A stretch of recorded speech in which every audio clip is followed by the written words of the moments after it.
Election commission of India, जैसा कि आपको पता है हम एक डेमोक्रेसी हैं। And when we talk about democracy, तो इलेक्शन कमीशन ऑफ इंडिया का एक बहुत अहम रोल होता है, क्योंकि ये मदद करता है हमको ये चीज़ डिसाइड करने में कि कौन है जो हमारे देश को गवर्न करेगा। एंड देश को गवर्न करने के लिए जो सबसे इंपॉर्टेंट चीज़ डेमोक्रेसी में है वो होते हैं इलेक्शंस। एंड जब हम बात करते हैं सर एंड मैम इलेक्शंस की, तो इलेक्शन कमीशन ऑफ इंडिया एक बहुत इंपॉर्टेंट इंस्टीट्यूशन है, क्योंकि ये चीज़ को इंश्योर करता है कि किसी भी प्रकार से इलेक्शन जो हैं वो रिग्ड ना हो, किसी भी प्रकार से इलेक्शन जो हैं वो फेयर एंड फ्री ही होने चाहिए। बट हमेशा से ही एक सवाल ज़रूर रहा है, और वो सवाल जो है वो हमेशा आया है इलेक्शन कमिश्नर के अपॉइंटमेंट को लेकर। यानी कि इनका अपॉइंटमेंट जो है वो हमेशा कहीं ना कहीं एक स्क्रूटनी के दायरे पे रहा है, क्योंकि ये प्रोसेस थोड़ा सा जो है ट्रांसपेरेंसी के तहत नहीं होता है, एंड इसीलिए ये सवालों के घेरे में हमेशा रहा है। बट अभी अभी हमारे सुप्रीम कोर्ट ने इसके रिगार्डिंग एक जजमेंट दिया है। उस जजमेंट के बारे में आज बात करेंगे और जानेंगे कि क्या है पूरा का पूरा मामला। तो यहां पर आपको बताना चाहेंगे कि कॉन्स्टिट्यूशन बेंच जो है, सबसे पहले आपको ये पता होना चाहिए कॉन्स्टिट्यूशन बेंच क्या होती है। तो कॉन्स्टिट्यूशन बेंच एक ऐसी particular bench of the court होती है जिसमें कम से कम 5 या फिर उससे ज्यादा जजेस जो है वो बैठते हैं। तो 5 और मोर जजेस कंप्राइज करने वाली बेंच को हम कॉन्स्टिट्यूशनल बेंच के नाम से जानते हैं। अब ये कॉन्स्टिट्यूशनल बेंच थी जिसमें justice KM Joseph, Ajay Rastogi ji, Aniruddha Bose, Hrishikesh Roy and CT Ravikumar जो हैं ये डिसाइड कर रहे थे बैच ऑफ पिटिशंस, जिसमें कि सवाल जो था वो था कि रिफॉर्म प्रोसेस कैसे लाया जाए appointment of ECI, election commissioner of India के लिए। तो मेंबर्स ऑफ ECI जो हैं उनके किस प्रकार से अपॉइंटमेंट होने चाहिए, उसके लिए ये पूरा का पूरा मसला था। एंड जो 2 इश्यूज थे वो कोर्ट के द्वारा यहां पर एग्जामिन किए जा रहे थे। क्या थे वो जो 2 इश्यूज थे?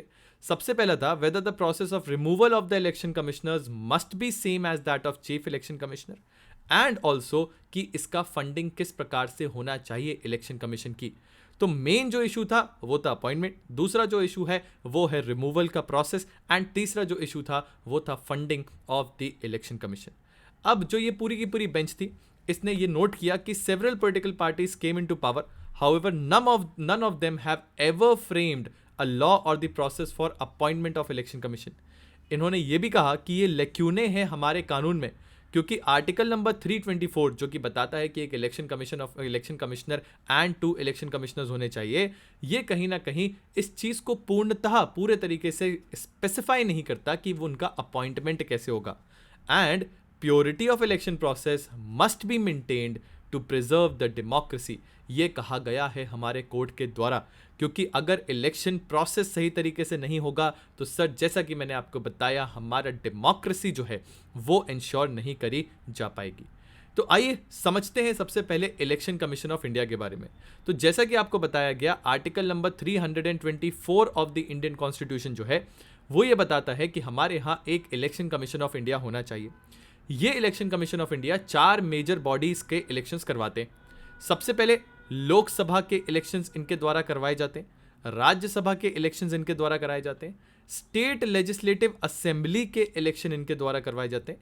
यानी देखा जाए तो हमारा जो सेंट्रल लेजिस्लेचर है, जिसको हम पार्लियामेंट के नाम से जाते हैं, उनके सारे elections plus state legislative assembly यानी कि विधानसभा के इलेक्शंस यहाँ पे करवाए जाते हैं। इसके अलावा जो प्रेसिडेंट हैं और वाइस प्रेसिडेंट हैं, इनके पद का भी इलेक्शन हमारे इलेक्शन कमीशन ऑफ इंडिया के द्वारा ही कराया जाता है। जैसा कि आप यहां पे देख पा रहे हो, स्टेट लेजिस्लेटिव असेंबलीज के इलेक्शन कमीशन ऑफ इंडिया कराता है and not the state election commission. तो ये वो चीज है जो आपको हमेशा याद रखनी चाहिए, क्योंकि जो स्टेट इलेक्शन कमीशन है वो बना था सिर्फ और सिर्फ लोकल गवर्नमेंट के इलेक्शंस के लिए। व्हेन वी से लोकल गवर्नमेंट, यहां हम बात कर रहे हैं अर्बन लोकल बॉडीज की और पंचायत की। तो जो स्टेट का इलेक्शन कमीशन है उसका काम क्या है? लोकल गवर्नमेंट के इलेक्शंस कराना। हाउएवर स्टेट लेजिस्लेटिव असेंबली के इलेक्शंस आज भी इलेक्शन कमीशन ऑफ इंडिया के द्वारा ही करवाए जाते हैं। अब आते हैं आगे और समझते हैं कि किस प्रकार से अपॉइंटमेंट की प्रक्रिया दी गई है। यहां पर बताया गया है कि अपॉइंटमेंट जो है वो करा जाएगा बाय द प्रेसिडेंट, किसका? चीफ इलेक्शन कमिश्नर का और बाकी इलेक्शन कमिश्नर्स का। इनका जो टेन्योर होगा वो 6 इयर्स का फिक्स टेन्योर होगा। 6 और 65 इयर्स जो भी पहले होगा उस चीज के तहत रिटायरमेंट कर दिया जाएगा। अब अगर बात की जाए स्ट्रक्चर ऑफ ECI की, तो आपको पता होना चाहिए 1989 तक हमारे यहाँ 1 चीफ इलेक्शन कमिश्नर ही हुआ करते थे। हाउएवर 1989 में 61st कॉन्स्टिट्यूशनल अमेंडमेंट एक्ट के बाद हमारे यहाँ जो minimum age for voting 21 years थी उसको कम करके 18 ईयर्स किया गया। अब चूंकि 18 ईयर्स किया गया, काम जो है वो थोड़ा सा बढ़ गया, तो हम लोगों ने क्या किया सर, इस पर्टिकुलर कॉम्पोजिशन को बढ़ा दिया और election commissioner, chief election commissioner के साथ 2 इलेक्शन कमिश्नर्स और ऐड कर दिए ताकि वर्किंग में थोड़ी सी आसानी हो। हाउएवर इसको बाद में हटाया गया, लेकिन 1993 के बाद फुल टाइम यही एक कॉम्पोजिशन है जो चल रहा है। That is election commission of India comprises of 1 chief election commissioner and 2 election commissioners. ठीक है, अब आते हैं आगे। अब यहां पे बात की जा रही है कि आखिर कोर्ट ने डिसाइड क्या किया, कोर्ट ने क्या तय किया। तो सर जो कोर्ट है, सुप्रीम कोर्ट ऑफ इंडिया, उनके द्वारा यह कहा गया कि appointment of chief election commissioner और अदर इलेक्शन कमिश्नर जो है वो अभी भी प्रेसिडेंट के द्वारा ही होंगे, बट प्रेसिडेंट के द्वारा कैसे, किसके कहने पे, इस चीज को थोड़ी सी क्लैरिटी दी गई है। क्या कहा गया है, ये अपॉइंटमेंट होगा on the advice of a committee. और ये कमिटी में कौन होगा, इस कमिटी में होंगे prime minister, leader of opposition, ध्यान दीजिए लीडर ऑफ ऑपोजिशन की भी बात करी जा रही है।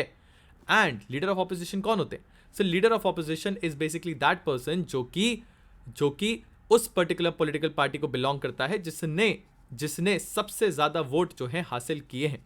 तो इफ इन केस ऐसी कोई पॉलिटिकल पार्टी है जिसने आफ्टर योर रूलिंग पार्टी ज्यादा वोट हासिल किए हैं, तो उनको जो है लीडर ऑफ ऑपोजिशन बना दिया जाता है। हाउएवर अगर कोई भी लीडर ऑफ ऑपोजिशन भी अपॉइंटेड नहीं है, तो वो पर्टिकुलर पार्टी का लीडर जिसने लार्जेस्ट ऑपोजिशन पार्टी का दर्जा जो है हासिल कर रखा है, उनको यहां पर मौका मिलेगा। एंड उन्हीं के साथ साथ चीफ जस्टिस ऑफ इंडिया जो हैं वो भी इसमें इंक्लूडेड होंगे। तो कहने का मतलब यहां पे आप देख सकते हो 3 मेंबर जो है वो स्पेसिफाई किए गए हैं। 1 is the prime minister, second 1 is the leader of opposition and third 1 is the chief justice of India. अब बात आती है कि जब सवाल ये उठा कि क्या इलेक्शन कमिश्नर्स का रिमूवल भी उसी तरह से होना चाहिए जैसे चीफ इलेक्शन कमिश्नर का होता है, तो यहां पर कोर्ट ने कहा है नहीं, ये चीज पॉसिबल नहीं है। क्योंकि आपको ये पता होना चाहिए, जब हम बात करते हैं चीफ इलेक्शन कमिश्नर की, इनका रिमूवल वैसे ही होता है जैसे कि एक सुप्रीम कोर्ट के जज का होता है। एंड दैट इज वाई इनका रिमूवल और इलेक्शन कमिश्नर्स का रिमूवल थोड़ा सा डिफरेंट है। फिर बात आई फंडिंग इशू पे। तो फंडिंग इशू पे ये बोला गया कि ये तो गवर्नमेंट का काम है, वो डिसाइड करेगी कि किस प्रकार से क्या चीज होनी है। कोर्ट ने यहां पे कहा we would only make an appeal on the basis that there is an urgent need to provide a permanent secretariat. हम सिर्फ अपील कर सकते हैं सरकार से, ऐसा कोर्ट ने कहा। वेराज जो डिसाइड करना है कि क्या एक सेक्रेटेरिएट दिया जाना चाहिए, क्या उस सेक्रेटेरिएट के जितने भी एक्सपेंसेस है वो कंसोलिडेटेड फंड ऑफ इंडिया पे चार्ज होने चाहिए या नहीं, ये सारी की सारी चीजें गवर्नमेंट के ऊपर है, वही इस चीज को डिसाइड कर सकते हैं। सो आई बिलीव आपको एक क्लैरिटी मिली होगी एज टू कि क्या अब अपॉइंटमेंट एक लीडर ऑफ ऑपोजिशन के सामने होगा, या रादर सिर्फ और सिर्फ जैसे पहले होता था कि प्राइम मिनिस्टर एंड बाकी लोग काउंसिल ऑफ मिनिस्टर्स मिलकर डिसाइड करते थे, वैसे ही होगा। तो अब ये चीज को क्लैरिफाई हमारे सुप्रीम कोर्ट ने किया है। एक कमिटी जो है वो रिकमेंड करेगी which will comprise of prime minister, the leader of opposition and the chief justice of India. ठीक है, इसी के साथ आपको बताना चाहेंगे कि वो सारे बच्चे जो कि क्लैट, एलेट या अदर लॉ एंट्रेंस एग्जामिनेशंस की तैयारी कर रहे हैं, so at Adda 24/7 we provide you with a lot of material, a lot of live classes, a lot of e books, a lot of mock test जो कि आपके examination को क्रैक करने में आपकी डेफिनेटली मदद करेगी।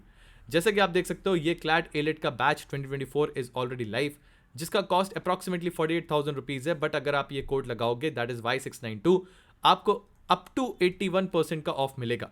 Why am I saying up to? Because at times जो हमारा ऑफ है वो 80-81% तक जाता है, अदरवाइज 70 to 78% तो आपको डेफिनेटली देखने को मिलेगा।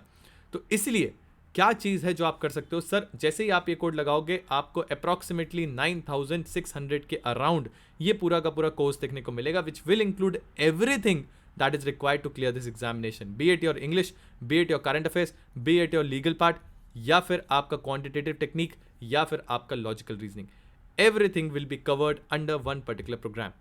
अदर देन दैट, अगर आप सिर्फ और सिर्फ लीगल रीजनिंग पढ़ना चाहते हैं तो for that also we have a batch. इसके लिए आपको जाना है हमारे पोर्टल पे एंड कोड अप्लाई करना है Y692, जैसे ही आप Y692 अप्लाई करोगे, you will get the maximum of the maximum discount which is available on this particular portal at that moment of time. So इंतजार किस बात का, अभी चाहिए and buy yourself a dream. With this, I am signing off. My name is Aditya Rai. Thank you so very much for your valuable time. Keep studying, keep grilling.